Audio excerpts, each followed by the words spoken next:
দলক অন্তৰকণে ধন্যবাদ জ্ঞাপন কৰিছোঁ যে ৰাইজৰ সেৱাৰ বাবে পুনৰবাৰ মোক প্ৰাৰ্থিত্ব প্ৰদান কৰিছে। মাননীয় মুখ্যমন্ত্ৰী ডাঙৰীয়া আৰু দিলীপ শইকীয়া ডাঙৰীয়াক অন্তৰকণে ধন্যবাদ জ্ঞাপন কৰিছোঁ যে পুনৰবাৰ ৰাইজৰ সেৱাৰ অৰ্থে মোৰ ওপৰত বিশ্বাস ৰাখি পেলাই প্ৰাৰ্থিত্ব প্ৰদান কৰিলে আৰু মই ৰাইজৰ আশীৰ্বাদ বিচাৰিছোঁ। বিগত 10টা বছৰে মই ৰাইজৰ হকে মাননীয় মুখ্যমন্ত্ৰী ডাঙৰীয়াৰ আশীৰ্বাদেৰে অতি নিষ্ঠা আৰু সততাৰে নিজৰ দায়িত্বখিনি পালন কৰিলোঁ।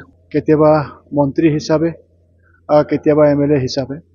তো গতিকে আগন্তুক দিনতো যাতে মই সকলো জাতি জনগোষ্ঠী সকলো ধৰ্মাৱলম্বী লোকক লগত লৈ পেলাই মোৰ দায়িত্বখিনি যাতে নিষ্ঠা আৰু সততাৰে পালন কৰি মোৰ নিজৰ বিধানসভা সমষ্টিটো উন্নয়নৰ দিশত লৈ যোৱাৰ লগতে মাননীয় মুখ্যমন্ত্ৰী ডাঙৰীয়াৰ যি সপোন আৰু মাননীয় মুখ্যমন্ত্ৰী ডাঙৰীয়াই আমাৰ অসমখনত ভাৰতবৰ্ষৰ বুকুত যি জিলিকাই তুলিবৰ কাৰণে যি পৰিকল্পনা কৰিছে সেই পৰিকল্পনাৰ লগত নিজক খাপ খুৱাই পেলাই যিকোনো দায়িত্ব পাম সেই দায়িত্ব মই অতি নিষ্ঠাপূৰ্বক মই পালন কৰিবৰ কাৰণে মই সাজু থাকিম।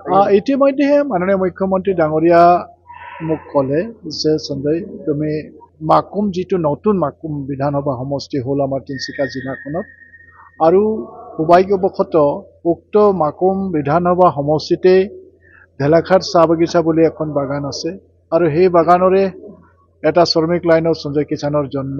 তো গতিকে বিগত 10-15 বছৰেই মই মোৰ নিজৰ অঞ্চলবাসীক সেৱা কৰিবৰ কাৰণে সেই সুযোগ পোৱা নাছিলোঁ আৰু ভাল লাগিছে যে এইবাৰ মোৰ নিজৰ অঞ্চলবাসীক সেৱা কৰিবৰ কাৰণে এটা সুবিধা পাইছোঁ। কিন্তু লগতে যথেষ্ট দুখ বেদনাও আছে যে বিগত 10টা বছৰে যিসকল তিনিচুকীয়া সমষ্টিৰ বাকী ৰাইজে মোক এটা লেবাৰ কোৱাৰ্টাৰৰ পৰা আনি বিধায়ক বনালে, মন্ত্ৰী বনালে আৰু ইমান সুবিধা দিলে কাম কৰিবৰ কাৰণে সকলো জাতি জনগোষ্ঠী সকলো ধৰ্মাৱলম্বী লোকে।